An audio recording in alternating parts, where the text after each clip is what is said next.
Fiona Adederan moved through the world as if it were built to serve her. Her beauty alone was enough to bend attention toward her. Sleek, towering at 5'10" without heels, with a silhouette that carried effortless grace. Her caramel skin tone glowed like burnished bronze under sunlight, and her eyes, a deep, commanding brown, had a way of dismissing anyone she considered irrelevant. Her hair, long and lustrous, framed her face like a curated luxury ad campaign. Everything about her was intentional, sculpted, and expensive. People admired her. Many envied her. But almost everyone feared her, because Fiona had power, money, and a reputation so sharp it could cut through silk. Her father, Chief Matthew Adederan, was a self-made industrial titan who had amassed one of the largest private fortunes in the country. He adored his only child so intensely that he mistook indulgence for love. Whatever she wanted, she received. If she asked for a car, she got 3. If she wanted a vacation, a jet appeared. If she hinted at boredom, a new business project was handed to her. Not for her to run, but for her to claim. And with every unchecked desire, Fiona grew colder, harder, convinced that the world owed her submission. On that blistering morning, the city was buzzing with its usual frenetic energy. Cars honked without patience, pedestrians weaved through traffic, and the air shimmered with heat. Fiona's black Mercedes glided to a stop in front of an elite jewelry boutique. Her driver stepped out to open the door, but she waved him off, sliding out of the car with practiced elegance. She wore a white designer dress that fell perfectly against her body, diamond earrings that sparkled in the sun, and oversized sunglasses that reflected the world but revealed nothing of her thoughts. She was walking toward the boutique doors when it happened. An elderly man, thin, gray-haired, and slightly unsteady on his feet, wandered a bit too close to her path. His clothes were worn, the kind that suggested a difficult life. He reached out, perhaps looking for balance or simply unaware of her presence. To Fiona, it didn't matter. His fingers brushed against her arm by accident. She froze not from fear, but outrage. Her voice sliced through the air. "What is wrong with you?" Before the man could apologize or even understand what he had done, Fiona's hand swung sharply across his cheek. The sound echoed. It was not a gentle slap. It was the kind designed to humiliate, not discipline. The old man staggered backward, hand pressed to his face, eyes widening with confusion and hurt. For a moment, the street stilled. People stopped mid-conversation. Even the traffic seemed to hesitate. A few witnesses exchanged glances, their expressions shifting between shock and hesitation. Everyone recognized Fiona. Everyone knew her temper, and no one dared intervene. Fiona pointed at the man with cold disgust. "Stay away from me. People like you have no business being this close." She didn't wait for a response. She turned on her heel and walked into the jewelry store, her posture tall, her confidence unshaken, as if slapping a 70-year-old man was not an act of cruelty but her right. Inside the boutique, the staff greeted her with strained smiles. They had seen her temper before. They knew she could be pleasant when she wanted something, and vicious the moment anything displeased her. Today she was in a good mood, humming softly as she inspected a new diamond bracelet. But outside, the old man remained where he stood, silent, steadying himself. He lowered his hand slowly from his cheek. The redness from the slap was visible.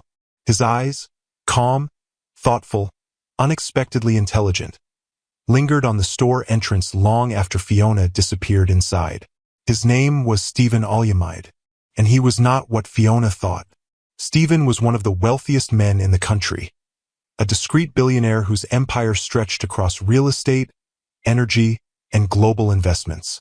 His power was quiet, his influence deep, but he was nothing like men who flaunted their wealth. His suits were usually simple, his cars were unbranded, and he despised superficiality with a passion forged from a lifetime of pain. He had grown up watching his mother leave his father for a wealthier man. He remembered his father's devastated expression, the night he collapsed from a fatal heart attack when the truth came out. Stephen had been 14, helpless and traumatized. He swore that day to build a life where heartbreak could never find him again. He became guarded, calculating, unwilling to trust easily. And because of that vow, Stephen developed a habit. Sometimes he disguised himself as an ordinary man, a gardener, a delivery worker, even a homeless stranger, to observe the world without the filter of wealth. He believed you only saw people's true selves when they had nothing to gain from pleasing you. That morning, he had chosen to disguise himself as an elderly vagrant, sitting quietly near the jewelry boutique while conducting mental notes for a charity project. It was meant to be an anonymous day, a quiet one, a simple observation, until Fiona's hand connected with his face. He felt no anger, not yet. What he felt was fascination. The way she reacted, the violence behind such a small mistake, the entitlement in her voice. All of it hinted at something deeper. That was not the behavior of a woman who simply had a bad day. It was the behavior of someone whose heart had been allowed to rot unchecked. Stephen watched her walk out of the store minutes later, wearing her new bracelet and a triumphant smile. She climbed back into her Mercedes, snapping at her driver to hurry because she had lunch reservations. She didn't look back once. Stephen did. He watched the car pull away, watched the arrogance in the way she tilted her chin, and for the first time in a long time, he felt something stir. Not attraction, not anger, but the cold spark of a mystery unraveling. He didn't know her name yet. He didn't know her reputation. He didn't know that she had already marked him as her next target. He only knew one thing. A woman who could slap an old man without remorse was a woman worth observing. Later that week, Stephen boarded a private flight for a brief holiday, a rare escape from work. He expected nothing unusual. He expected peace. What he did not expect was a beautiful young woman in simple clothing approaching him with polite, disarming warmth. A woman who introduced herself as Fiona. A woman who claimed their meeting was a coincidence. He smiled politely, unaware that she had trailed him for months. He listened to her soft voice, unaware she had studied him like a final exam. He offered her a handshake, unaware she had orchestrated the entire encounter like a seasoned hunter tracking prey. But that story belonged to another chapter. For now, the universe had simply drawn its battle lines. The ruthless beauty, the wounded billionaire, the slap that would rewrite both their lives. And somewhere, buried beneath the chaos of that moment, fate began to crack open. The airport was alive with its usual symphony of rolling suitcases, soft announcements, and travelers weaving through one another with practiced urgency. But for Fiona, this was not an ordinary travel day. She wasn't here because she loved the beach. She wasn't craving a vacation. She was here for him, the man she intended to marry, the man whose life she planned to break open, piece by piece, until every ounce of his wealth flowed into her hands. Stephen Alyamide, a name she had memorized months before, a routine she had studied, a man whose guarded heart she intended to infiltrate the same way she had infiltrated others, through carefully planned coincidences. She walked confidently through the terminal in a plain dress. Nothing flashy, nothing that would hint at her true lifestyle. Her hair was pulled into a simple ponytail, and her makeup was light, almost natural. She looked like an ordinary young woman on a modest trip, the exact type Stephen was rumored to prefer. "Are you sure he's on this flight?" her friend Maya whispered beside her, pretending to scroll through her phone. Maya had always been Fiona's accomplice, the one who carried out research, secured contacts, and found out the secrets of every wealthy man Fiona had targeted. Fiona didn't look at her. She maintained her calm, gentle expression as she checked her boarding pass. "He booked the seat 2 days ago. I told you I follow his assistant online. The moment they posted that inspirational quote with an airplane emoji, I knew." Maya smirked. "You are unbelievable." "No," Fiona said softly. "I am unstoppable." They approached the boarding gate. Fiona's heart didn't race. She never allowed emotion to interrupt her control. But there was a certain sharpness in her gaze, the look of a predator right before impact. A few rows ahead, seated with a paperback novel, was the man himself, Stephen. He wore a simple navy blue sweater and dark trousers, nothing extravagant, nothing that screamed money. His watch was the only giveaway, understated but undeniably expensive. He didn't try to draw attention. He didn't need to. His presence alone carried the quiet confidence of a man who had survived storms too loud to brag about. Fiona placed a hand over her chest briefly, a rehearsed gesture of flustered recognition, and whispered, "Oh my, he's here." Maya nudged her subtly. "Showtime." But before Fiona could move toward him, Maya walked off, blending into the crowd, her part in the script complete. Fiona took a breath and began the act she had perfected, the approachable stranger. She walked toward Stephen's row, feigning surprise, and spoke in a warm, timid tone she never used in real life. "Sorry, is this seat 22? She asked him, even though her boarding pass clearly read 24. Stephen looked up, polite and attentive. "You're one row off. 22 is just behind you." She laughed softly, a delicate, harmless sound. "I always mix up numbers on flights." "Thank you." That was the first brush, the first seed. She moved toward her own seat but made sure to glance back at him once. A brief, thoughtful look that suggested admiration but not dependence. Subtle, understated. Exactly the kind of look that made men curious. Minutes later, the flight attendants completed their checks, and the aircraft lifted off the ground. The world below shrank, turning into a blur of clouds and distance. The moment they were stable in the air, Fiona made her move. She stood, pretending to retrieve something from the overhead compartment, and just as she planned, her bag slipped from her grip, landing near Stephen's feet. "Oh my goodness, I'm so sorry," she exclaimed softly, leaning forward as he instinctively bent to pick it up. "It's all right," he said, handing her the bag. His eyes met hers, and for the first time, they truly took in her face. The simple clothes, the warm demeanor, the gentle embarrassment. "Thank you," she said, her voice soft, almost shy. "You're very kind." Most men melted at that tone. Most men immediately saw innocence, humility, kindness. Stephen didn't melt. But he noticed her, and noticing was enough. She returned to her seat, but the tiny exchange created a bridge, a place where she could cross again later. She knew how these things worked. Connections didn't need fireworks. They needed repetition and familiarity. The human brain trusted what it saw often. Half an hour later, the opportunity came when she walked toward the restroom and saw him standing near the aisle waiting his turn. She adjusted her expression instantly. Surprised, delighted, a bit embarrassed. "Oh, hello again," she said with a soft smile. He smiled back politely. "Hello. I'm not bothering you, am I?" "Not at all." She reached out her hand. "I'm Fiona." He shook it. "Stephen." "Nice to meet you," she said, pretending to struggle with the name. "Stephen, Alyamide, right? I think I've seen you at a charity gala before." A lie, she had never been invited to his galas, but she had memorized pictures from every event he attended. He nodded. "Possibly.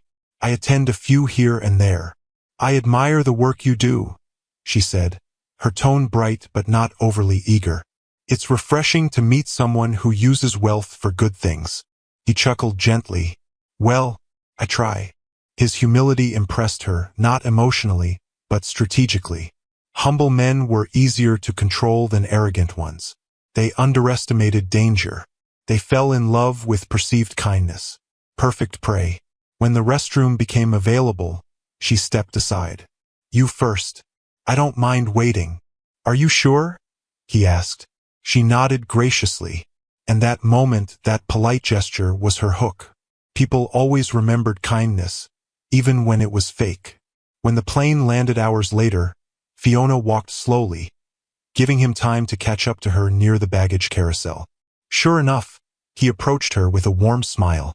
"Safe travels, Fiona." She smiled shyly. "You too, Stephen." She walked out, pretending not to look back, but she watched him through her reflection in the airport glass. He turned once. Just once. But that was all she needed. Fiona glided into her hotel suite later, her expression instantly shifting from gentle innocence to cold calculation. Maya was waiting inside, stretched across the sofa with a bag of snacks. "So, Maya demanded. Tell me everything. Fiona dropped her simple purse and exhaled triumphantly. He took the bait. Maya sat up. Already? Oh, please, Fiona scoffed. It was too easy. He didn't flirt or anything, but he noticed me. And once a man like that notices you, he keeps noticing. She walked to the mirror and removed her ponytail, letting her full hair cascade freely. The soft, humble girl vanished, replaced by the real Fiona. Sharp, confident, hungry. Maya grinned. You're unbelievable. Fiona admired her own reflection. No, she said slowly. I'm patient, and I always get what I want. But at that exact moment, miles away, Stephen stood outside his beachfront suite, with the soft sea breeze brushing against his face. He stared at the ocean, trying to shake off a strange feeling, a faint prickle in the back of his mind. He had been polite to Fiona, he had found her pleasant. But something about her smile, something about her perfect coincidences, something about the softness she displayed, felt practiced. He couldn't explain why. He couldn't articulate the suspicion. But after a lifetime of betrayal, his instincts always whispered before his mind caught up. Still, he pushed the feeling aside. She seemed sweet. She seemed harmless. She seemed genuine enough. He had no idea that the woman he met on that flight was the same woman who slapped him on the street days before. The same woman who looked down on anyone with less power. The same woman who had mastered the art of deception the way some mastered languages. He didn't know. Not yet. But fate had already begun untying the strings holding their lives apart. The restaurant was quiet, intentionally so. It was the kind of place designed for whispered conversations and soft candlelight. Every table was spaced generously apart, giving diners the illusion of privacy. A soft classical melody drifted through the air, wrapping the room in a warmth that was almost intimate. Fiona sat alone at the table Stephen had reserved, her posture flawless, every move deliberate. Her dress was a pale beige, elegant but modest, chosen specifically to highlight a personality she did not possess. The real Fiona preferred diamonds that glimmered like frost and gowns that demanded attention. Tonight she needed subtlety. Tonight she needed to become the woman Stephen believed he wanted. Gentle, considerate, down to earth. She glanced at her reflection in the window. Soft curls framed her face, falling loosely around her shoulders. Her makeup was delicate, barely there. Her lips held a soft rose tint. Her features softened to appear kind rather than commanding. She was satisfied. Men always fell for the version of her she crafted for them. Stephen would be no different. The door opened, and Stephen stepped inside. He was dressed in a simple, dark blazer with a crisp white shirt underneath. Nothing extravagant. Nothing flashy. It was the kind of outfit worn by someone who didn't need clothes to announce his wealth. When he saw her, his expression warmed, and he walked toward her table with a gentle smile. "You look lovely," he said when he reached her, pulling out the chair opposite hers. "Thank you," she replied with a soft, almost shy smile. "You look very handsome." They sat, and for a moment, silence stretched between them like a fragile thread. But it wasn't uncomfortable. It was simply the quiet pause of two people who were still learning each other. Stephen spoke first. "I'm glad you agreed to this," he said. "I wasn't sure if you would." She lowered her gaze modestly. "I enjoy talking to you. You seem sincere." That single word was deliberate. Men like Stephen valued sincerity, often to their own detriment. He smiled faintly, almost embarrassed. "I try." A waiter approached, placing menus in front of them, but neither reached for one yet. They were too focused on one another, or at least Stephen was. Fiona maintained the appearance of attentiveness while her mind raced through calculated moves. She needed him to feel safe. She needed him to lean forward, not away. "So," Stephen began, "what do you do for work?" A question she had prepared for extensively. "I run a small interior design studio," she said, folding her hands gracefully on the table. "It's nothing major. I work from home most days. I enjoy creating peaceful spaces." She kept her smile humble, her tone warm. She did not mention the high-rise penthouse she lived in, the designer pieces she owned, or the fact that she didn't actually design anything. She hired people to do that and stamped her name on the work. That sounds fulfilling, Stephen said sincerely. It is, she lied gently. What about you? Is your work stressful? He chuckled softly. Sometimes, but it keeps me grounded. Grounded. The kind of word Fiona despised. But she nodded as though it meant the world to her. The conversation drifted easily after that, at least on Stephen's side. He asked about her hobbies, her dreams, her thoughts about travel. She responded with carefully crafted answers she had practiced many times. She appeared simple, sweet, compassionate. She laughed at his jokes just long enough to seem charmed. She listened with intensity that appeared genuine. She even leaned in slightly when he spoke, a small gesture of vulnerability. Every detail was calculated, every smile intentional. But Stephen didn't notice. Not yet. He saw only what she allowed him to see. Dinner was served, and they ate slowly, their conversation ebbing and flowing with the same smooth rhythm as the distant music. About an hour into the date, something unexpected happened. A waiter, young, trembling, clearly inexperienced, approached their table with a tray of beverages. His hands shook, and in one horrifying moment, the glass tipped. Cold water splashed across Fiona's dress, dripping down her lap and staining the fabric. For a split second, Fiona froze. Her true self flashed through her eyes. Sharp, furious, violent. Her lips parted, ready to unleash the storm she usually carried with her. Her anger rose instantly, a wave of heat that threatened to break through the soft mask she had spent months perfecting. She clenched her fists under the table. The waiter stuttered apologies. "I'm so sorry, ma'am. I didn't mean." Her jaw tightened. "Watch where you're." Stephen touched her arm gently. "It's all right. He didn't mean to. It's just water." His calmness cut through her rage. His tone, soft, rational, reminded her that she wasn't supposed to be the kind of woman who humiliated service workers. She inhaled deeply, forcing the fury back down. The waiter looked terrified. Fiona forced a smile so tight it barely held. "It's fine," she said. "Accidents happen." The relief that washed over the waiter's face was painful for her to witness. He hurried away, apologizing again and again. Stephen watched Fiona quietly, his gaze deep and unreadable. He didn't say anything, but there was a flicker there. A note of curiosity or suspicion, or perhaps recognition. He saw something in that split second. The crack in the mask she worked so hard to maintain. He filed it away silently. The rest of the evening flowed smoothly.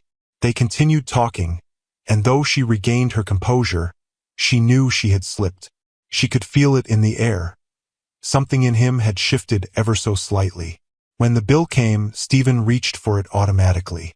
Fiona pretended to protest, lightly placing a hand on her purse. "You don't have to," she said softly. "I want to," he replied. She pulled her hand back gracefully. "Thank you." Outside, the moon hung bright above the quiet parking lot, illuminating the soft contours of the night. Stephen walked her to his car, and for the first time, he allowed himself to look at her not with polite interest but with something warmer. "I had a good time tonight," he said. She stepped closer, her eyes shining under the moonlight. "I did too." And then, almost hesitantly, he leaned in. She leaned in too, her heart steady, her breath measured. Their lips met in a soft, lingering kiss, the kind meant to be memorable rather than passionate. The moment sealed something between them. When he pulled away, his expression held something she had seen many times from men who believed they had found something precious. "What are you doing to me?" he whispered playfully. She laughed gently. "I could ask you the same." He drove her home. The ride was quiet, filled with glances and soft smiles. When they reached her building, he stepped out to open the door for her. "Good night, Stephen," she said sweetly. "Good night, Fiona." She walked inside with perfect poise. The moment the door shut behind her, her expression hardened. Maya rushed from the living room. "How did it go?" Fiona tossed her purse onto the couch and exhaled triumphantly. "He's falling." Maya clapped softly. "I knew it." Fiona smirked, leaning against the wall. "He has no idea who he's dealing with." But in the quiet darkness of her rooftop bedroom, Fiona replayed the moment she had almost screamed at the waiter.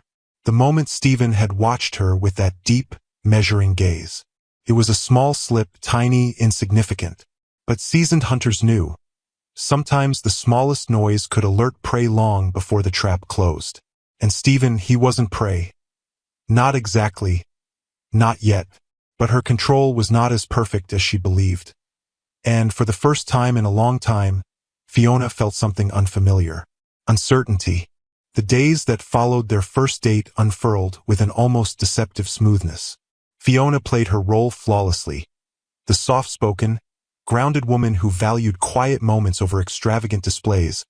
The woman who listened more than she spoke, who asked thoughtful questions and smiled with gentle sincerity. She sent Stephen messages in the morning wishing him a peaceful day, and in the evenings she asked about his work with a level of interest that felt real, even though it wasn't. Stephen responded warmly. But beneath the warmth, his instincts stirred.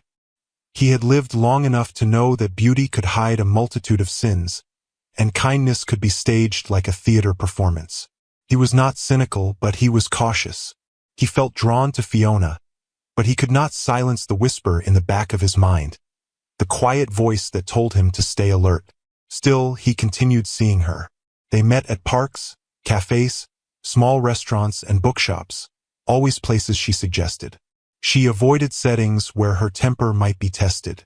Stephen found that interesting, but he did not push. Not yet.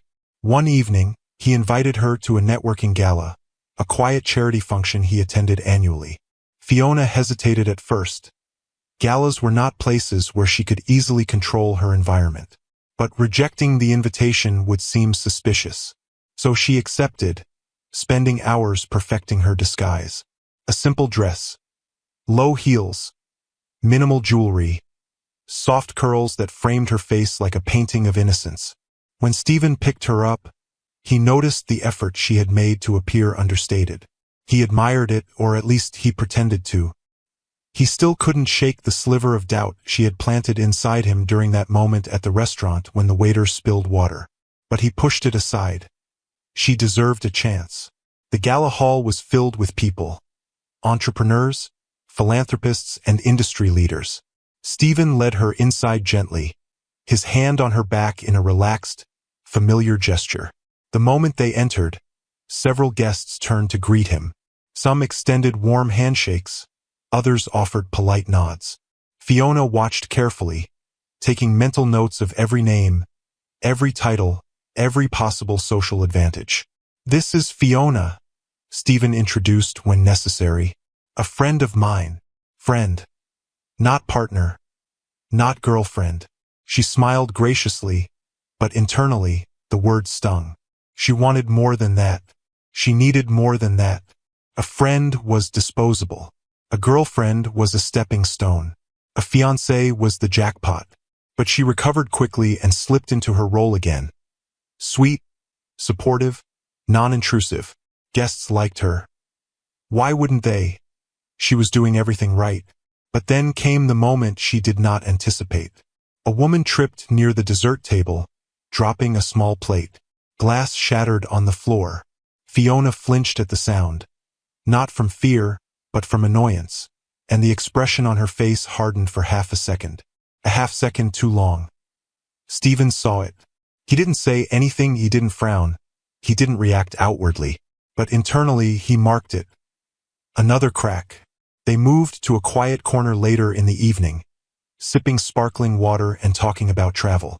Fiona shared a carefully crafted story about a simple beach trip she once took, completely fabricated, and Stephen listened with interest.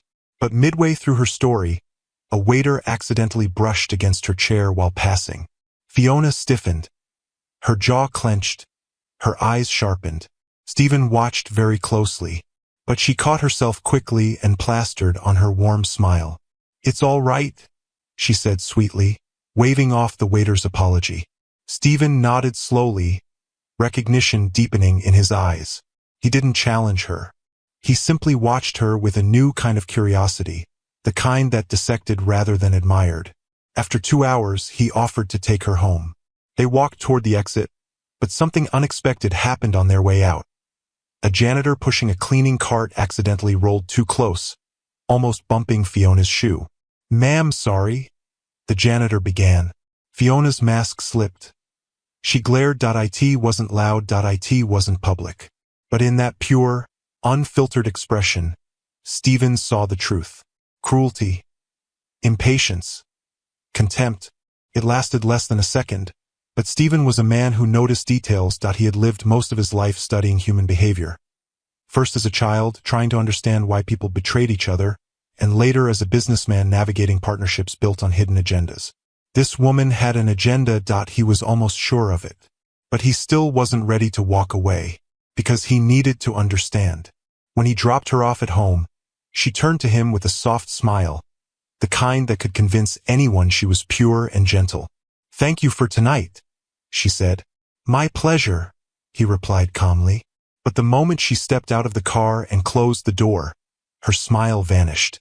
She strutted into her building with an expression that resembled something close to irritation. The mask always fell when she thought she was alone. Stephen drove off slowly, processing everything he had seen. Her charm felt rehearsed. Her kindness felt selective. Her reactions felt dangerous. His instincts whispered louder now. Something was wrong. 2 days later, he decided to test his theory. It began with a small, simple observation experiment. He wanted to see how she treated people when she believed no one important was watching. He called a trusted assistant to prepare an old disguise for him. One he hadn't used in years. A wrinkled shirt, worn-out trousers, dusty shoes, age makeup. The disguise of a homeless old man. The same disguise he had worn the day Fiona slapped him on the street, though she had no idea it was him.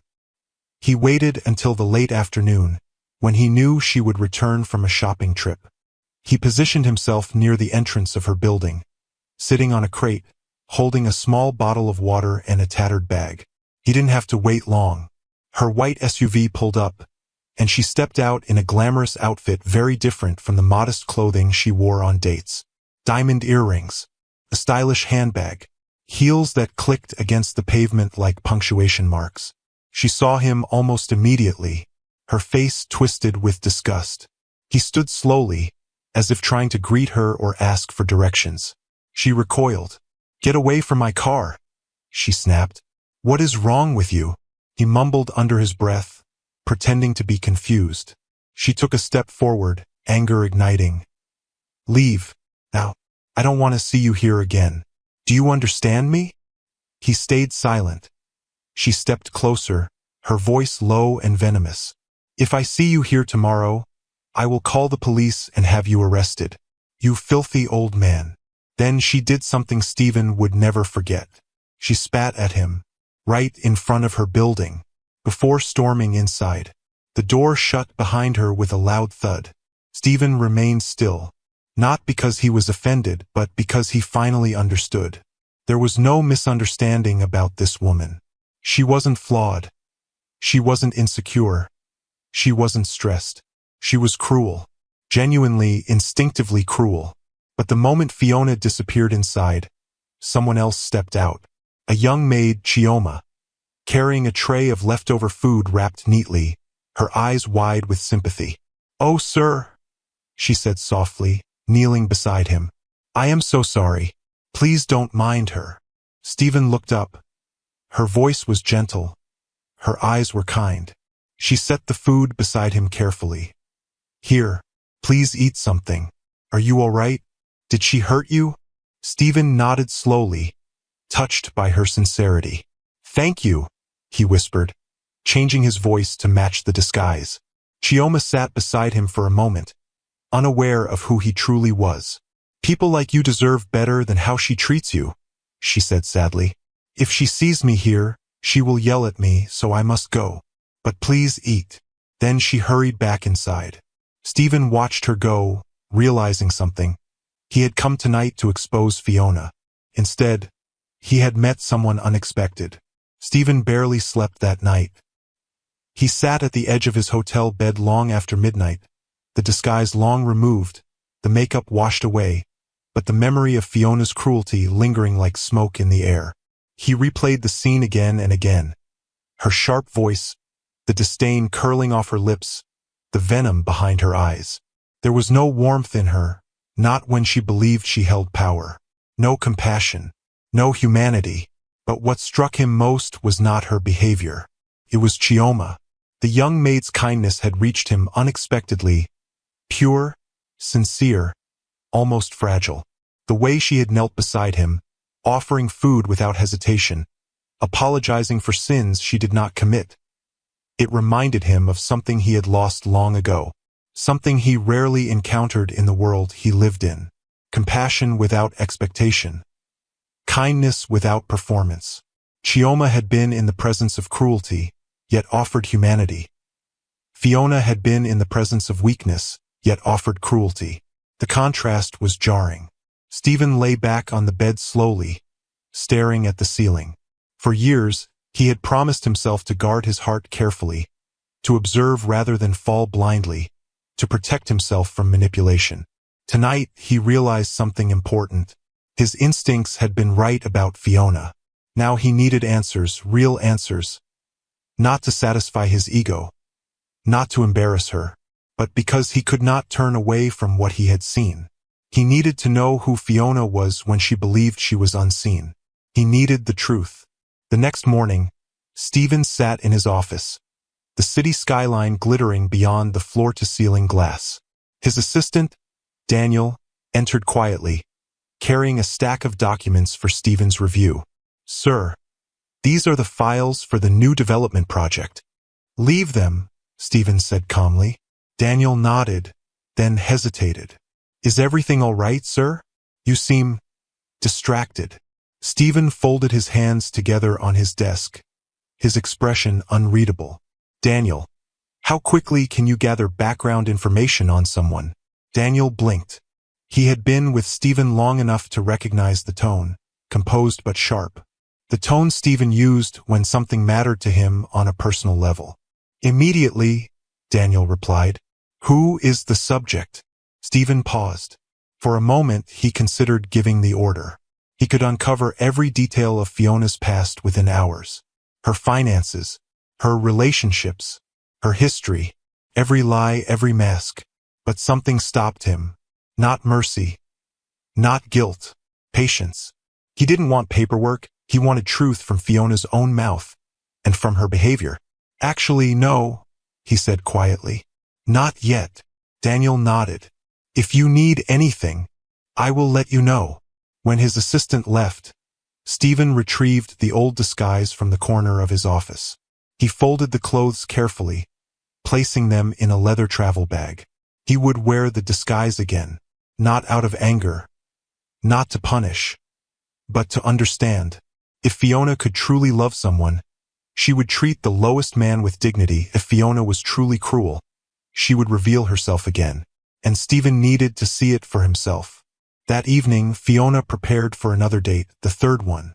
She hummed to herself as she applied soft makeup, selecting a pastel dress that made her look effortlessly approachable. Maya sat on the bed behind her, watching with crossed legs and a skeptical expression. "You're awfully cheerful today," Maya said. "Why wouldn't I be?" Fiona replied, adjusting her earrings. "Stephen is falling. I can see it. He wants to believe I'm exactly the woman he has been searching for." "And you're sure he suspects nothing?" Fiona scoffed. "He's sweet. He's observant, but not enough to unravel me." Maya raised a brow. "You're getting a bit cocky." Fiona smirked. "Confidence is my strongest weapon." Maya sighed. "I just hope he doesn't find out." "He won't," Fiona said sharply. "I know what I'm doing." But just as she spoke, something fluttered inside her chest. A sliver of unease she refused to acknowledge. She had slipped once at the restaurant, another time at the gala. She knew her temper had almost surfaced a few times too many, but she pushed the worry aside.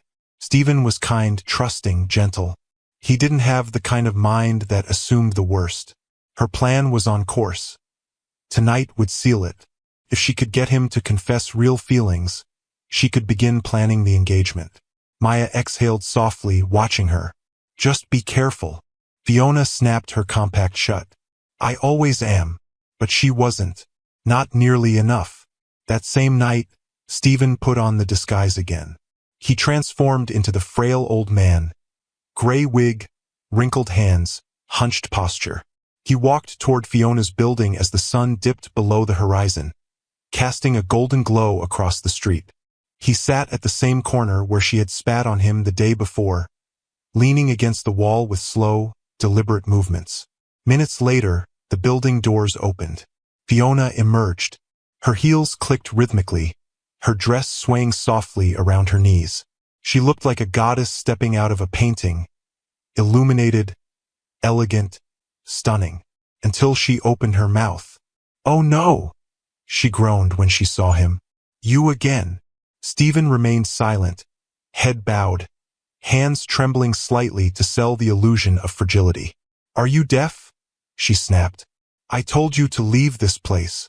He didn't move. She stepped closer, pointing at him with fury.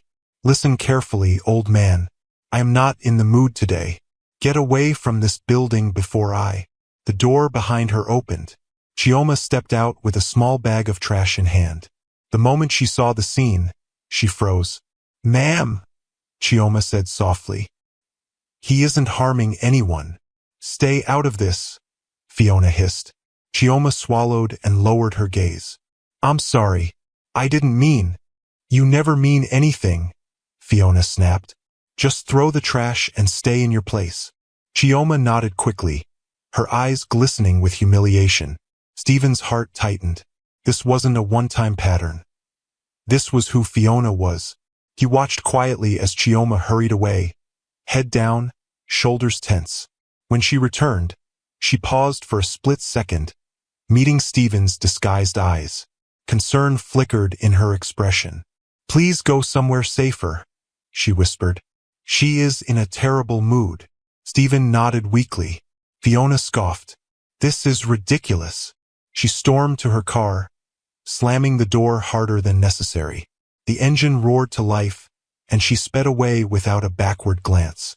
Stephen stayed seated as the car disappeared down the street. Only when she was gone did he stand slowly, brushing dust off his worn trousers. Chioma stepped closer, worry etched on her face.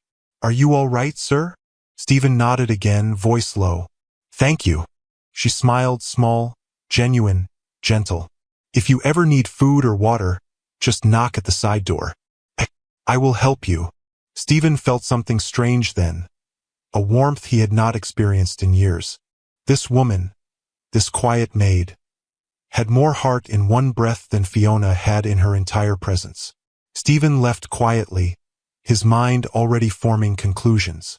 He now knew the truth that he had seen who Fiona was beneath the surface, and he had seen Chioma, the unexpected light in the shadows.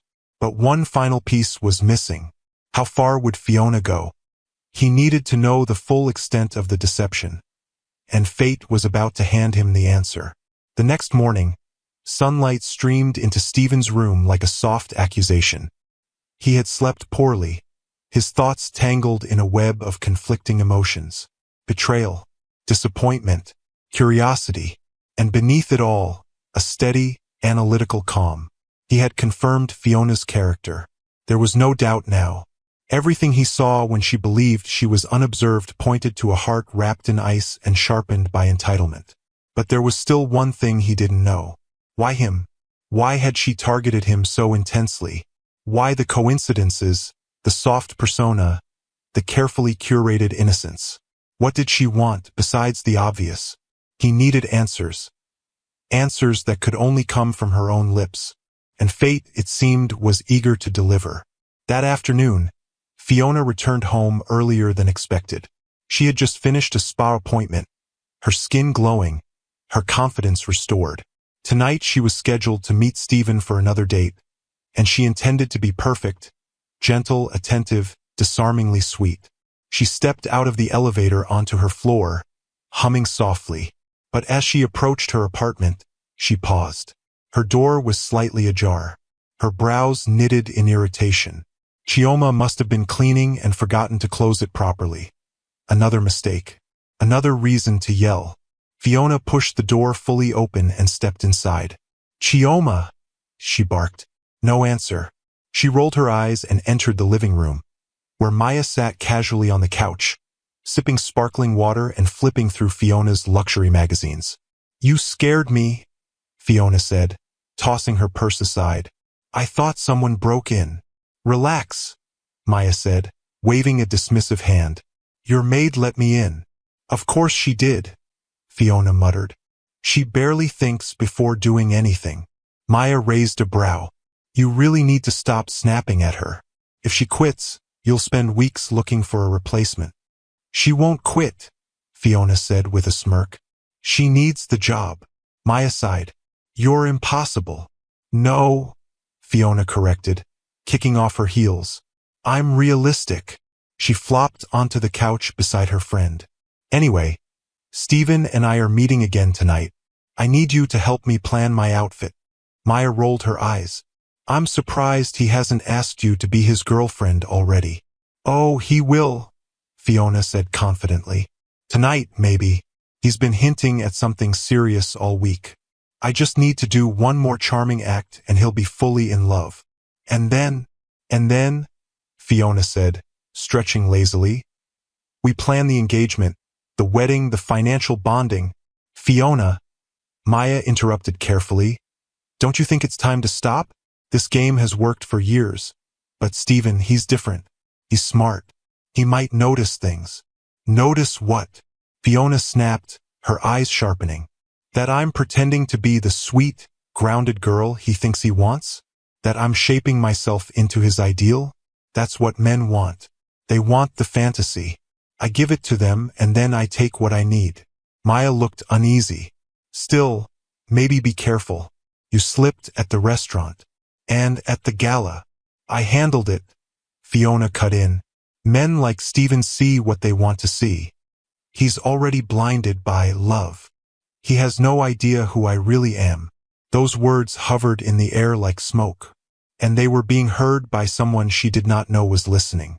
Steven stood in the corridor outside Fiona's apartment, disguised once again as the elderly man. He had arrived hoping to observe her casual behavior towards neighbors or staff. Nothing more. But the moment he reached her door, he heard voices. Her voice and Maya's, sharp and unfiltered. The door was just slightly open, not enough to walk in, but enough for sound to slip out clearly. He froze. Then slowly, carefully, he leaned against the wall, ensuring his shadow did not fall through the doorway. He listened. "Steven is easy," Fiona continued, her tone dripping with arrogance. "I even tracked his flight schedule months before we accidentally met. Maya, I practically scripted everything. He thinks we met by chance. Isn't that adorable?" Steven's pulse slowed. His breath steadied. Every word cut with the precision of a blade. "He likes simple women," Fiona went on. "Women who don't care about money or status. So I became exactly that for him. I go to cheap cafes, dress in plain clothes, read his favorite books, pretend to be shy. It's pathetic, really." Maya groaned softly. "Fiona, you're going too far." "Too far?" Fiona scoffed. "Please, this man is worth billions. If I marry him, I never have to work another day. And if we get divorced later, I will leave with enough money to fund every luxury I've ever wanted." Maya rubbed her temples. "What about him? What if he actually loves you?" Fiona laughed. The ugliest sound Steven had ever heard from her. "Love? Maya, men don't love. They get attached. And I know exactly how to make them attach." Steven closed his eyes. For a brief moment, pain rippled through him. Not heartbreak, but a cold ache of recognition. This was not the first time someone had pretended to love a wealthy man for financial gain. His father had died because of a betrayal like this. But Steven was not a boy anymore, that he was not helpless. And he would not be fooled twice. Inside the apartment, Fiona kept speaking. "Besides," she added, "I know how to keep him hooked. A soft smile, a gentle touch, a carefully planned vulnerability. He won't even see it coming. Stephen opened his eyes slowly. He had heard enough. He turned away from the door, his heart steady, his thoughts crisp. There was no anger in him, surprisingly. No desire for vengeance.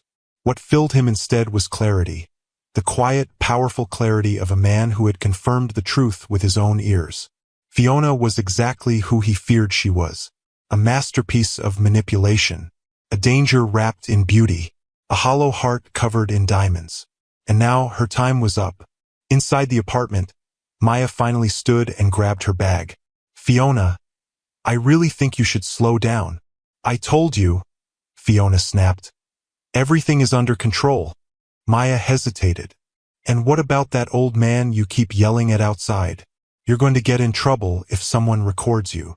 Fiona dismissed the concern with a wave. "He's harmless. Just some pathetic beggar trying to loiter near my building. If he stays one more day, I'll have the security drag him out." Maya sighed. "You need to be careful." Fiona smirked. "Maya, I always win." But tonight she wouldn't.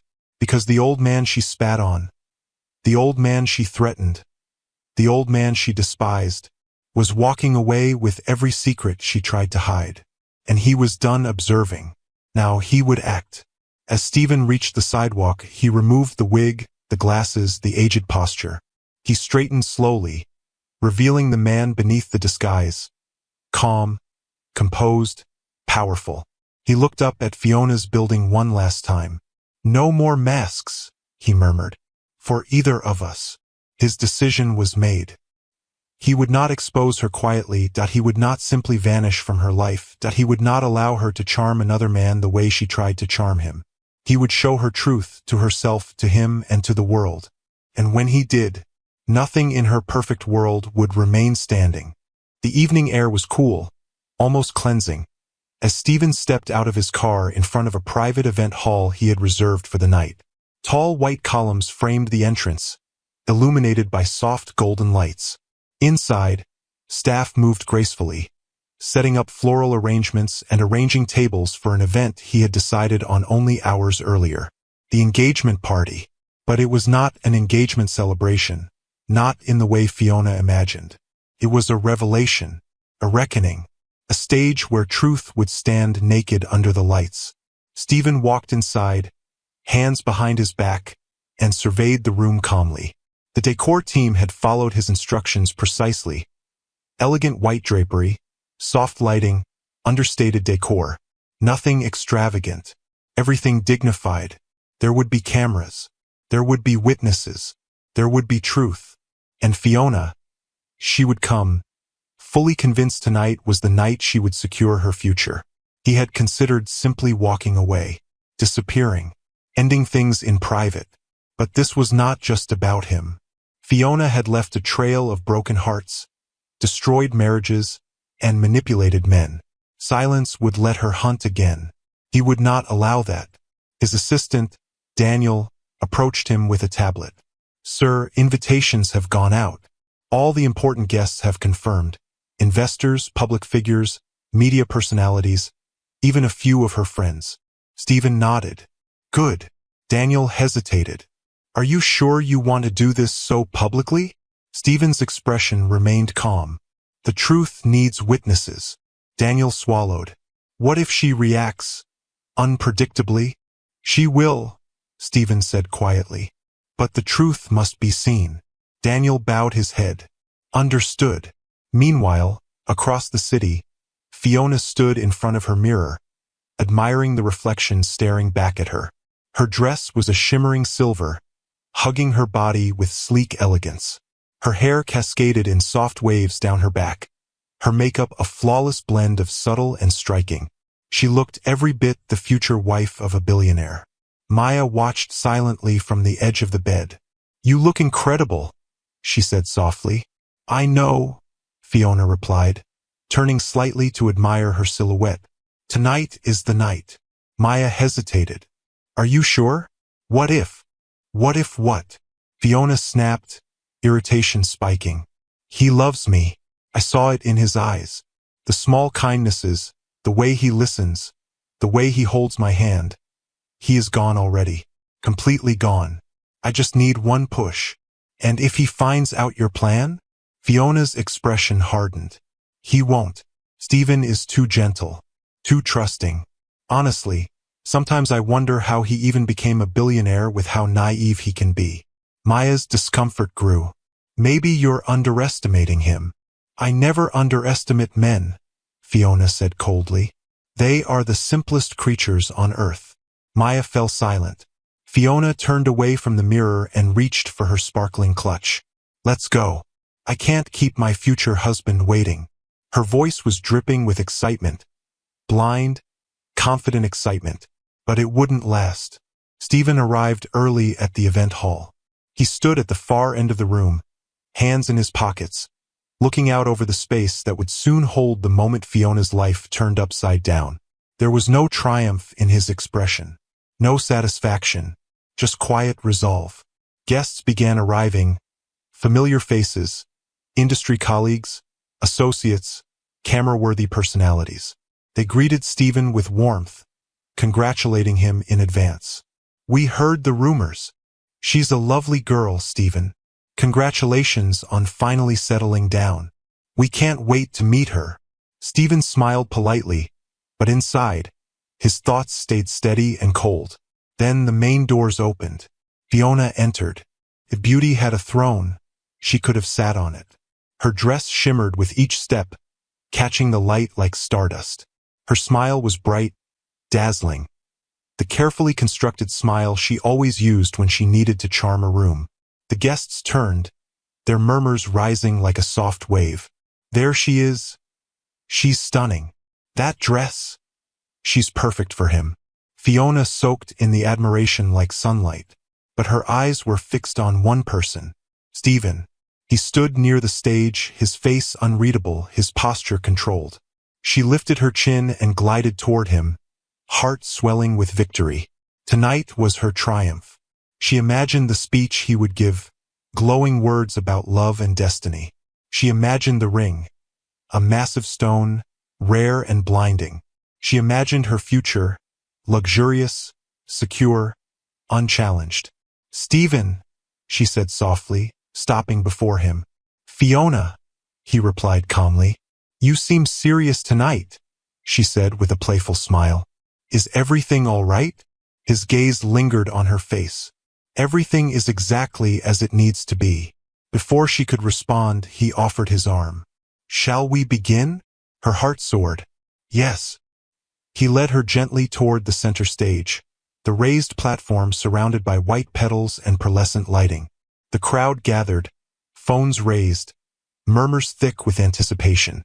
Oh my, someone whispered. He's going to propose. This is beautiful. Fiona's heart raced.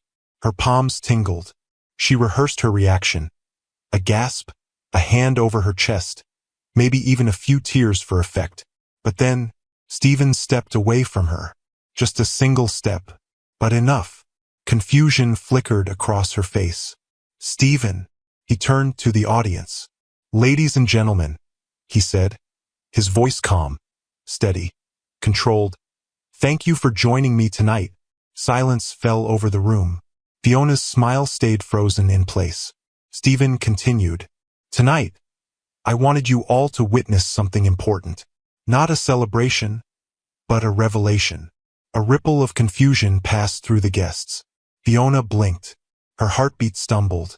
Stephen? She whispered. He did not look at her. Not yet. Many of you know me as a man who values transparency and integrity. I believe that a person's character reveals itself not in public, but in private. Not when they are watched, but when they think no one is watching. Fiona's stomach tightened. Stephen's eyes finally turned to her. And the woman standing next to me has shown me exactly who she is. The room inhaled sharply. Fiona's heart crashed against her ribs. What are you doing? She hissed through clenched teeth, her smile glued in place for the audience. Stephen didn't answer her. Instead, he took a slow, deliberate step away from her and raised a hand toward the entrance. The doors opened, and an old man walked in, slow, frail, hunched. The man Fiona had spat on, threatened, humiliated. Her entire body went cold. Guests gasped softly. "Oh no! Is that a homeless man? What is happening?" Fiona's chest tightened. Breath caught in her throat. "What is he doing here?" she snapped under her breath. Stephen turned to her fully now, voice razor-sharp in its calm. "That man," he said softly, "is me." Silence. Complete. Crushing. Fiona's blood drained from her face. "What?" she whispered. The old man reached the stage. Stephen bent slightly, took the wig off the man's head, revealing the truth beneath it. Gasps filled the hall. Murmurs exploded. Cameras clicked like small explosions. Fiona's hands trembled violently. No. Stephen, He raised a hand. "Do not speak." Her lips snapped shut. Stephen faced the audience again. "For weeks, I disguised myself to see who Fiona truly was, to see how she treats those she believes are beneath her. And what I discovered," he paused, letting the weight of silence sink in, "was heartbreaking." Fiona shook her head frantically. "Stephen, please." He turned back to her. "You slapped me. You spat on me. You humiliated me. And you threatened me." People gasped. Several guests stepped backward, whispering intensely. "And while treating me with such cruelty," Stephen continued, "you played the perfect woman for the version of me you wanted to marry." Fiona's legs wobbled. "I can explain." "You cannot," Stephen said quietly, "because the truth speaks louder than your words ever could." He stepped aside. "Fiona targeted me. She studied my life, orchestrated our meeting, and planned to manipulate her way into marriage for financial gain." Fiona fell to her knees. "Stephen, please." "I'm sorry." But Stephen shook his head. "I did not bring you here to hurt you," he said, "only to reveal the truth." He turned to the audience. "And in my disguise, I met someone unexpected." All eyes followed his gaze, toward the corner of the hall, toward the young maid standing frozen near the exit Chioma.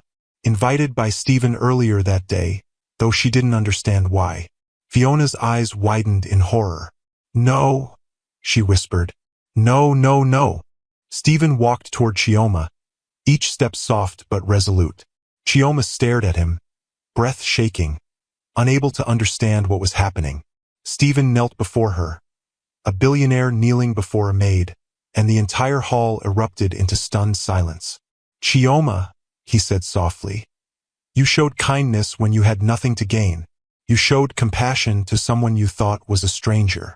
You saw a human being, not a burden." Chioma's eyes filled with tears. Fiona watched, broken, shaking. Stephen reached into his pocket and pulled out the ring. The same ring Fiona believed belonged to her future. "Will you marry me?" he asked quietly. Chioma's hands flew to her mouth. Sir, I don't." "Call me Stephen," he said gently. "And you don't have to answer with fear. Just answer with your heart."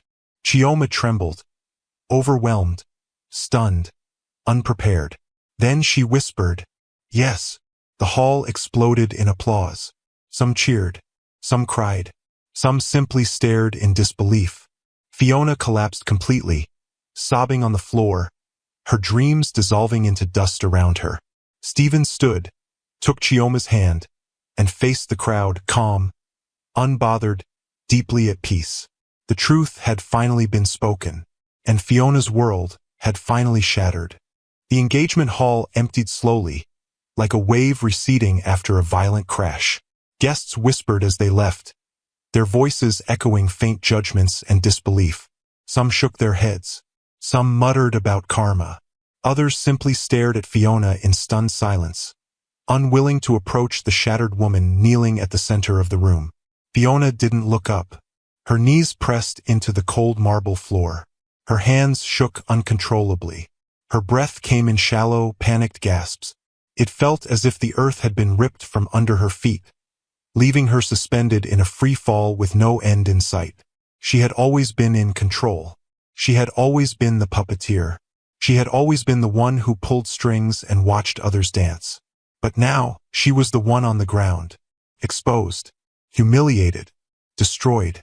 Her silver dress shimmered under the lights, mocking her with its beauty, a crown on a queen who had lost her throne. Maya rushed to her side at last, crouching beside her. The moment Maya touched her shoulder, Fiona jerked away violently. "Don't touch me," she choked out. "Fiona, please," Maya whispered. "Let's get you up." Fiona slowly lifted her head. Her eyes were swollen, streaked with mascara. Her face was twisted in despair so raw it was almost painful to look at. "He used me," she sobbed. "No," Maya said gently. "You did this to yourself." Fiona stared at her friend as if struck. Maya lowered her gaze. "You went too far. You always do. I warned you." "Stop!" Fiona screamed, tears spilling. "Just stop. Don't pretend you didn't enjoy the benefits. Don't pretend you didn't help me. We did this together." Maya's lips parted, but she said nothing, because they both knew Fiona wasn't entirely wrong. Maya had played a part in the schemes. She had watched Fiona manipulate men like chess pieces. She had helped. She had enabled. But Maya never intended for it to go this far. Never intended for Fiona to target someone like Stephen. Someone perceptive, someone cautious, someone wounded and watchful. "Please," Maya whispered, "let me take you home." But Fiona shook her head violently. "No, not yet." She lifted trembling hands to her face and wiped her tears with shaky fingers. Her chest rose and fell like thunder beneath her dress. She turned, searching the hall like a wounded predator. Stephen was gone. Chioma was gone. The applause was gone. The whispers remained. Fiona stood slowly, her legs weak, her dignity shattered. And yet, somewhere deep within her, a spark flickered, a spark of rage. Outside, Stephen escorted Chioma into the limousine waiting for them. She was still trembling, barely processing what had happened. She sat in the plush seat, hands clasped tightly together, eyes wide and unsure. "Stephen," she whispered, I don't understand any of this."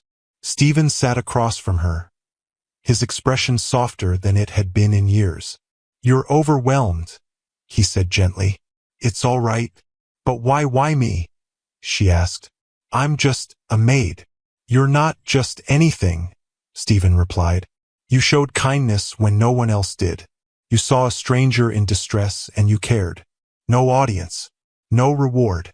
That kind of heart is rare." Chioma swallowed nervously, tears pooling. "But marriage?" she whispered. "That's a big step. I don't want you to make decisions out of anger or pity." Stephen leaned forward slightly, his gaze steady. "I'm not angry," he said. "And I don't pity you. I see who you are. I saw who she was. And I know what I'm choosing." Chioma pressed a hand to her chest. "This is too much. Too fast. People will talk." "They always do," Stephen said softly. "But they don't know us." She looked at him with disbelief, awe, and fear all tangled together. "Stephen, I need time," she said gently. "I won't take back my yes. I meant it. But I need time to understand." Stephen nodded slowly. "Then time is what you'll have." He reached forward and took her hand carefully. Not possessively, not boldly, but with the quiet respect of a man offering trust, not claiming it. Chioma exhaled shakily. The limousine drove away from the event hall, carrying two people stitched together by truth rather than deception. Back in the nearly empty hall, Fiona's breathing steadied enough for her to speak. "I need to talk to him," she whispered. Maya's eyes widened. "Fiona, no." "I have to explain," Fiona said. "He misunderstood everything. I can fix this." Maya grabbed her wrists firmly. "No, you can't. Fiona, it's over. He exposed your lies in front of the city. He proposed to someone else. There is nothing to fix." Fiona stared at her, unblinking. "No, I can fix this." Her voice held an eerie calm, the calm before a storm. "You don't understand," she said softly. "Men have left before, but he made me believe I was winning. He made me believe I was in control." "Because you manipulated him," Maya said. Fiona shook her head violently. No, no, I was meant to win this one. He was supposed to be mine. My future. My stability. My life. Her breath grew wilder. And she took him, Fiona hissed. My maid. My maid. Maya felt a chill run through her. This isn't about Stephen anymore, Maya said carefully. This is about your pride. Fiona's eyes snapped toward her, cold as steel. You think I care about pride? Fiona spat. I care about survival. Do you know how much I invested in this? Do you know how many months I spent studying every detail of his life? Everything was calculated. Perfect. Her voice broke. And he chose her? She laughed. A sharp, broken sound. He kneeled for her. For a maid. She laughed again, louder, almost hysterical. Maya reached out, terrified. Fiona, stop. You're scaring me. Fiona wiped her tears with the back of her hand, smearing her makeup. You think I'm done? She whispered, her voice dark and trembling. You think I'm going to walk away and let this be the story? That I lost to a maid? Fiona. No, Fiona whispered. I will not be the villain in their fairy tale. She took a step toward the exit, her expression shifting into something dangerous. Something determined, something feral. I'll talk to him, she said with a cold smile. He owes me that much. Fiona, please, Maya begged, grabbing her arm. Don't do anything reckless. Fiona pulled free, her voice a quiet blade. I'm not doing anything reckless. I'm taking back what's mine. Then she left the hall with a deliberate, chilling calm. Her silver dress shimmered behind her like moonlight on a blade. Stephen and Chioma arrived at a luxurious home, not Stephen's main residence, but a quiet estate reserved for privacy. He led her inside gently. Stay here tonight, he said, not because you are obligated, but because you need space, safety, and peace. Chioma nodded slowly. Thank you. Stephen smiled faintly. Rest. Tomorrow we talk. She entered the guest room, overwhelmed, grateful, terrified, hopeful, all at once. Stephen stepped into the hallway, closing the door behind him gently, and for the first time in a long time, he felt a strange, unexpected softness bloom inside him. But before that softness could settle, his phone vibrated. A message appeared on the screen. From Fiona. A single sentence. We need to talk. You owe me that much. Stephen exhaled slowly. He knew this wasn't over. The storm wasn't done. Not yet. Because Fiona Adederin, beautiful, ruthless, wounded Fiona, was coming back. And the next encounter would not be calm. The morning sun rose quietly over Stephen's private estate, casting soft golden light across the manicured gardens and white stone pathways. Birds chirped gently. The fountain in the courtyard bubbled with peaceful rhythm. Everything about the property radiated calm. But inside the mansion there was unease. Stephen had barely slept. He sat in his study, fingers steepled, eyes fixed on the message he had received from Fiona the night before. We need to talk. You owe me that much. He knew Fiona well enough to understand the sharp edges buried in those words. She was wounded, humiliated, furious. And people like her did not crumble quietly. They fought. They clawed. They burned everything around them. He had expected a confrontation. A verbal one. Perhaps a dramatic outburst. Accusations thrown. Tears shed. But nothing prepared him for the storm that was already forming beyond his gate. Chioma, in the guest room, woke early and stepped to the window. She looked out at the quiet estate, her heart heavy with mixed emotions. Uncertainty, gratitude, fear. The engagement had happened only hours ago, and though she had said yes, she could hardly process the enormity of it. She touched the window frame lightly. What now? She whispered. But there was no time to answer that question, because at that very moment, Fiona arrived. The mansion gate rattled violently as a car screeched to a stop. A sleek black vehicle, one of Fiona's many, slammed against the brakes so hard that the tires burned a line across the pavement. The two security guards at the gate straightened immediately. A woman stepped out, not the composed, Glamorous Fiona they had seen in tabloids, always dressed in diamonds and power. This Fiona was different. Her hair was disheveled, her eyes were swollen and red, her clothes were wrinkled from a night of no sleep, and something darker simmered behind her expression. A kind of desperation that smelled like danger. One of the guards stepped forward cautiously. "Ma'am, you can't enter without." Fiona raised a gun. A black, cold, trembling gun. The guard froze. "Open the gate," she said, her voice low, fractured, shaking with rage and grief. "Open it now." The guard hesitated, hands up. "Ma'am, please." "Now!" she screamed, waving the weapon. The second guard quickly hit the emergency alarm button. Silent to the outside, audible only inside the mansion. Then, under the threat of the gun, they opened the gate. Fiona stormed inside. Her steps were erratic, her breathing ragged. She clutched the gun so tightly her knuckles turned white. Her mind replayed the humiliation again and again.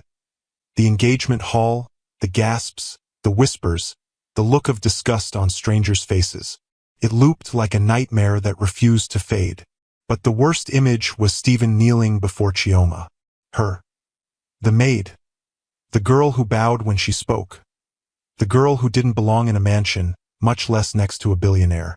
Fiona's chest tightened painfully. "He chose her?" she whispered to herself. "He chose her over me?" She pushed open the front door without knocking. Inside, the alarm triggered a security protocol. Stephen stood immediately, his heart dropping. Daniel, his assistant, rushed into the room. "Sir." Someone forced through the gate. Stephen's expression sharpened. "Who?" It's Fiona." Stephen inhaled once, slow and steady. "Where is she now?" "At the entrance hall. And sir, she has a gun." Stephen didn't waste another second. "Secure Chioma," he commanded, "and send the detail to intercept Fiona.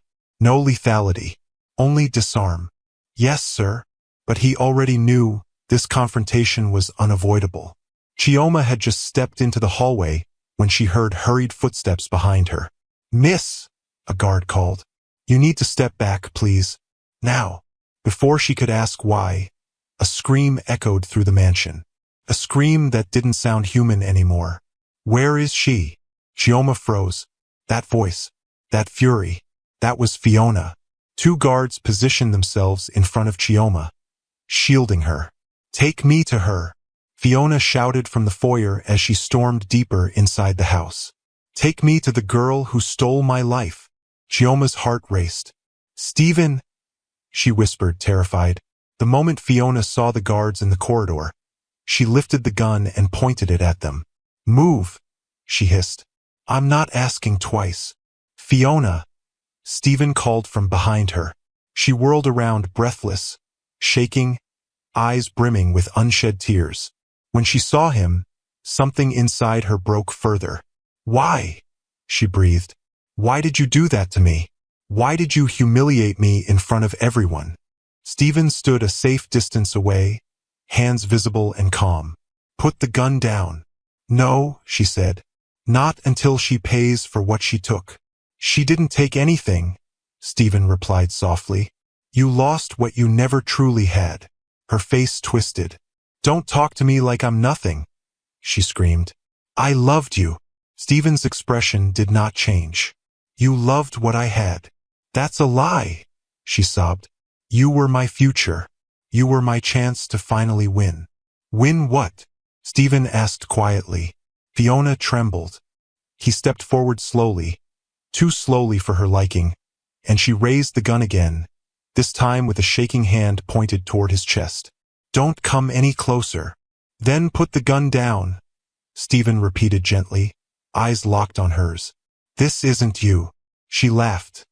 A bitter, hysterical laugh. "This is exactly me." And then she heard it. A gasp. From behind the guards. Chioma. Fiona saw her. Small, frightened, standing behind two security officers.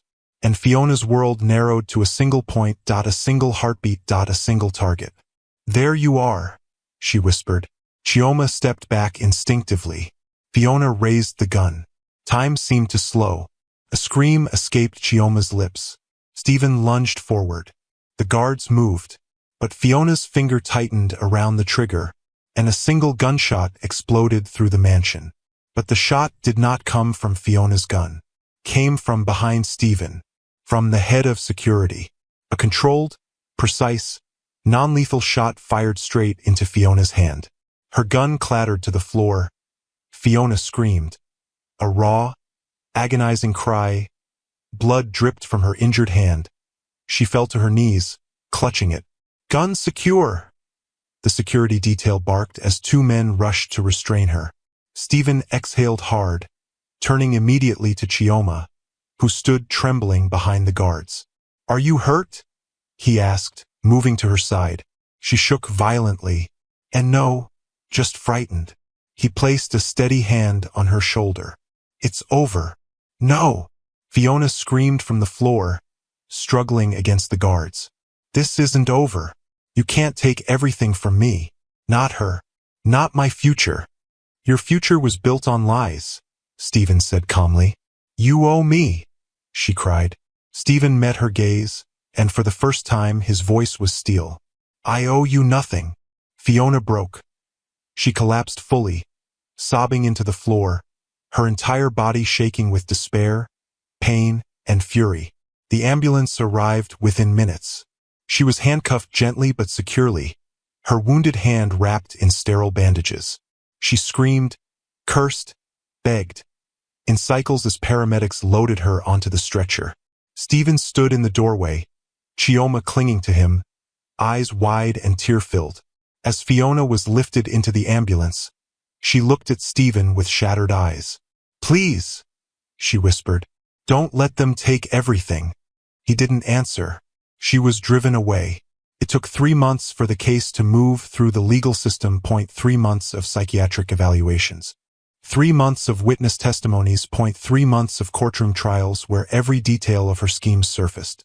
And in the end, Fiona Adederan, the beauty, the manipulator, the woman who built empires of lies, was sentenced to life imprisonment for attempted murder, armed intrusion, and multiple counts of fraud revealed during the investigation. The court's gavel fell. Her fate was sealed. The Queen of Deception would spend the rest of her life behind bars. The world had moved on from the scandal, but the memory lingered in headlines, interviews, and quiet conversations. Stephen had stepped out of the spotlight, refusing to give interviews or fan the flames. Chioma avoided attention completely, choosing silence and humility over retelling trauma. The case faded. The noise faded. And in the space left behind, something beautiful began to grow. In the months following Fiona's sentencing, the mansion transformed. The tension that once filled the halls dissolved. Laughter became common. Soft piano melodies drifted down the staircase in the evenings when Stephen played to calm his thoughts. Chioma spent quiet mornings tending the garden, a habit she had always loved but never had time or freedom to enjoy. Sometimes Stephen would watch her from his study window, the gentle sway of her dress, her bare hands brushing against roses and lilies, sunlight warming her hair. There was something profoundly grounding about her presence. She did not demand. She did not expect. She simply was, a calming force he never knew he needed. Their relationship developed slowly, gently, not rushed by spectacle, not built on fantasies, not staged for the world. It grew in subtle moments. The time Stephen found Chioma asleep on the couch after reading too late. The time he taught her how to play a simple piano melody. The breakfasts they shared, not because of obligation, but because they genuinely enjoyed talking. The evenings they spent walking through the garden, quiet but deeply connected. Stephen learned her favorite tea. Chioma learned the way he preferred his books arranged. They discovered each other with curiosity instead of performance. By the 4th month, love had become an unspoken truth between them, gentle, honest, and deep. The first proposal had been dramatic, shocking, emotional, a moment born from chaos. But Stephen wanted to give her something new, something calm, something intimate, something she could remember without fear. So one evening, just as the sun dipped beneath the horizon, he led her into the garden. The fountain glowed with golden lights. Fireflies floated around them like tiny stars. A soft violin melody played from a distance, arranged secretly by Stephen. Chioma clasped her hands nervously. "What is all this?" she whispered. Stephen took her hand gently. "You said yes to me on a night filled with noise and chaos. You said yes while fear tangled with hope. I want you to have a moment that belongs only to peace." Her eyes softened. He knelt slowly, not in front of a crowd, not under bright lights, but beneath the gentle sky, surrounded only by nature and sincerity. "Chioma," he said, "I loved your kindness before I knew your name. I loved your heart before I knew your story. I want to build a life with you not because of what happened, but because of who you are. Will you marry me? Properly this time." Tears fell freely down her cheeks. "Yes," she whispered. "1,000 times yes." Stephen stood and wrapped his arms around her. She buried her face in his chest, her heart racing with joy. For once in her life, Chioma felt chosen. Not out of pity, not out of obligation, but out of love. 12 months after their first meeting, the world witnessed something extraordinary. A wedding that would be remembered for decades. Not for extravagance alone, but for the story behind it. The ceremony took place on the grounds of Stephen's largest estate, a sprawling property overlooking the ocean. The aisle stretched between rows of towering white roses. Silk drapery flowed from archways. Crystal chandeliers hung from an open-air canopy, catching sunlight and scattering it like diamonds. Journalists, celebrities, business magnates, and dignitaries filled the guest list. Not because Stephen sought attention, but because the world could not ignore a love story formed from truth and courage. But the center of it all was Chioma. She stepped into the ceremony in a breathtaking gown of ivory silk, the delicate lace shimmering as she walked. Her hair was pinned elegantly, adorned with pearls and soft curls. She carried a bouquet of white lilies, simple, beautiful, authentic, much like herself. Guests gasped softly as she passed. "She looks like an angel. Unbelievable grace. A true queen." But Chioma heard none of it. Her eyes were fixed on one person only, Stephen, standing at the altar in a tailored white suit, his expression softening the moment he saw her. Stephen's breath caught in his throat. For a man who had seen the world, survived heartbreak, and guarded his heart for years, this moment felt unreal. Chioma reached him, and he took her hands gently. "You're beautiful," he whispered. "You look like a dream," she replied. The officiant began the ceremony as the ocean breeze carried their vows into the horizon. Stephen spoke first. "Chioma, you taught me that love does not come from perfection. It comes from truth. I vow to protect your heart, cherish your soul, and honor you with the same kindness you offered me when I wore nothing but rags." Chioma nearly broke into tears. Then she spoke. "Stephen, you saw me when the world never did. You lifted me from shadows and placed me where I could shine. I vow to love you with honesty, to support you in all things, and to be the partner you deserve. For the rest of our lives." The officiant smiled warmly. "I now pronounce you husband and wife." Stephen kissed her, slow, gentle, reverent. As the crowd erupted in applause, the sky erupted too. White doves soared. Fireworks blossomed across the horizon. Rose petals rained from above, drifting over them like blessings. Chioma laughed with pure joy as Stephen lifted her into his arms. The world watched. The world celebrated. The world believed in love again. The reception was a glittering celebration. Music, dancing, light, and laughter. Stephen held Chioma close on the dance floor, moving slowly, unwilling to let her go even for a moment. Later that night, after the music softened and the guests began to leave, Stephen and Chioma stood on the balcony overlooking the ocean. She leaned into him. "Do you think all this is real?" she whispered. Stephen turned to her, brushing a curl from her face. "It is real," he said softly, "and it is ours." She smiled as he kissed her forehead. And from that moment forward, they built a life of peace, a life of partnership, a life of gentleness and truth.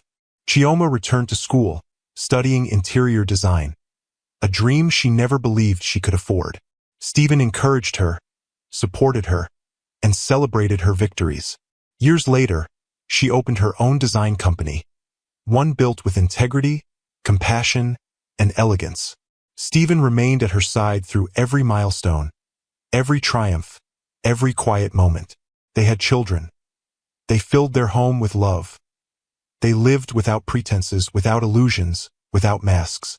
And every morning, Stephen woke beside the woman who reminded him that even after heartbreak, even after betrayal, even after loss, pure heart could still be found.